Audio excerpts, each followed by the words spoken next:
Bismillahir Rahmanir Rahim. Alhamdulillahi wassalatu wassalamu ala sayyidil anbiya wal mursalin Muhammadin wa alihi wa sahbihi ajma'in. Rabbi shrah li sadri wa yassir li amri wahlul 'uqdatam min lisani yafqahu qawli. Allahumma 'allimna ma yanfa'una wanfa'na bima 'allamtana wa zidna 'ilma.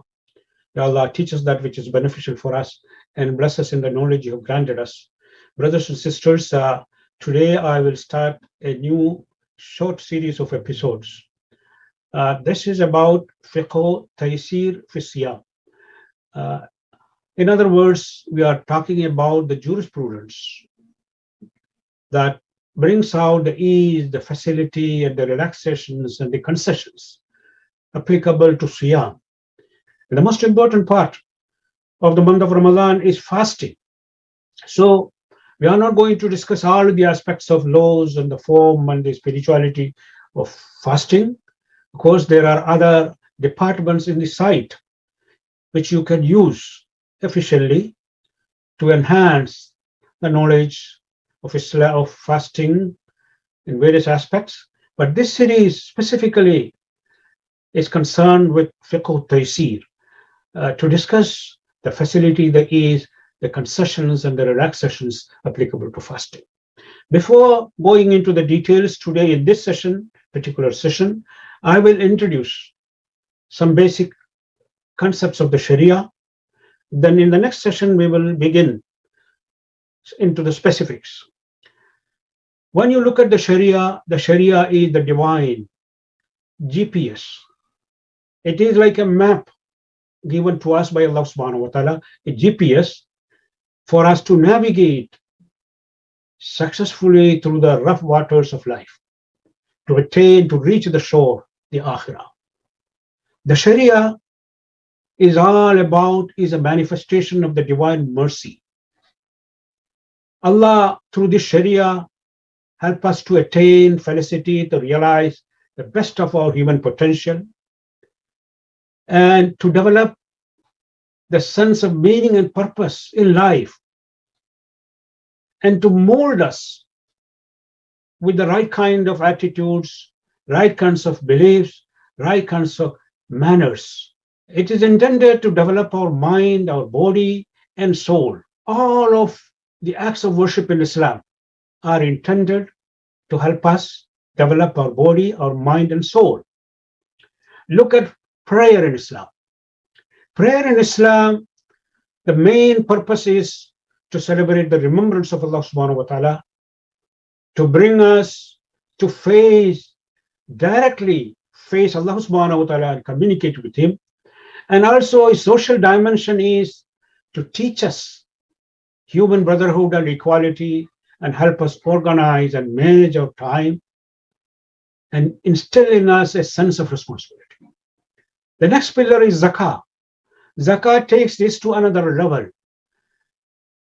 It is intended to purge our heart and mind of the greed, which is one of the most dangerous instincts in human being. Unless it is controlled, unless it is restrained, we will create havoc. We will destroy ourselves and our community and the world. So it also intended to develop empathy, to share the blessings that God has bestowed on us with the less fortunate. Next comes fasting, which takes this to another level. Fasting curbs our restrains us, develops, nurtures the taqwa, the mindfulness of Allah subhanahu wa ta'ala. It helps us to overcome, our passions, the powerful instincts to drink, to eat, to mate. And through fasting, we are taught the lesson of self-discipline. It develops patience. And when it comes to Hajj, all of these things reach just a climax in Hajj. It takes all of this meaning to a higher level. The most important aspect of Hajj is that creating in us a sense of universal brotherhood, and also teaching us that all of humanity is one family and there is one God and one human brotherhood. And of course, then it creates in us that deep yearning for Allah subhanahu wa ta'ala and reminds us of our final journey to Allah subhanahu wa ta'ala. Sharia laws, all of the ibadat in Islam, all of the major aspects of it is fixed. There is no one can interfere with them, with the format. But at the same time, there are certain relaxations.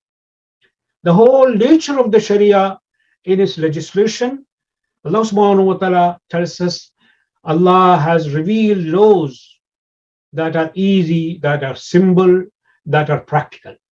Allah subhanahu wa ta'ala in Surah 7, verse 157, Allah speaks about the Sharia of given to Rasulullah sallallahu alaihi wasallam. الذين يتبعون الرسول النبي الأمي الذي يجدونه مكتوبا عندهم في التوراة والإنجيل. Those who shall follow the unlettered prophet, whom they shall find described in the Torah and the Gospel that are with them, who will enjoin upon them يأمرهم بالمعروف وينهاهم عن المنكر, enjoin upon them the doing of what is good and forbidding them the doing of what is wrong. وَيُحِلِّ لَهُمُ الطَّيِّبَاتِ, and who shall make lawful for them the good things of life and forbid them the bad things. وَيَضَعُ عَنْهُمْ إِصْرَهُمْ وَالْأَغْلَالَ الَّتِي كَانَتْ عَلَيْهِمْ, and lift from them their burdens and the shackles that were upon them. So here is an indication of the nature of the Sharia, which has been further explained in other verses, that Allah subhanahu wa ta'ala through this Sharia, He did not appoint any hardship for you in religion. وَمَا جَعَلَ عَلَيْكُمْ فِي الدِّينِ مِنْ حَرَجٍ يُرِيدُ اللَّهُ بِكُمُ الْيُسْرَ. When Allah ordained fasting, Allah says, يُرِيدُ اللَّهُ بِكُمُ الْيُسْرَ. While fasting is hard, every act of worship that we perform, we need to exert ourselves, yes. But while doing so, we should not think this exertion should be leading us. It doesn't mean that we oppress ourselves, we torture ourselves. This concept of torturing our body to seek salvation is completely antithetical to the spirit of Sharia in Islam.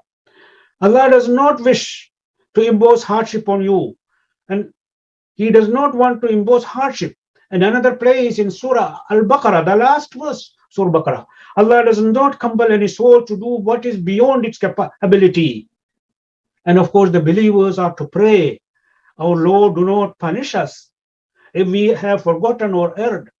Our Lord, do not charge us with a burden like that you laid upon those before us.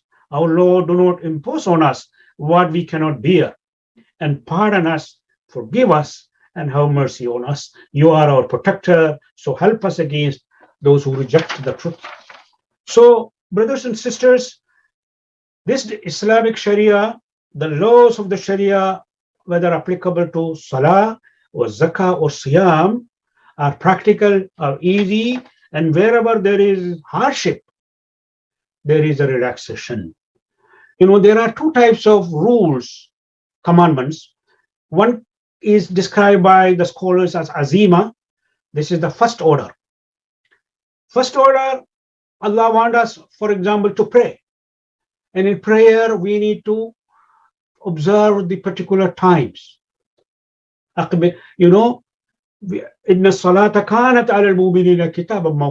must be performed at the appointed time.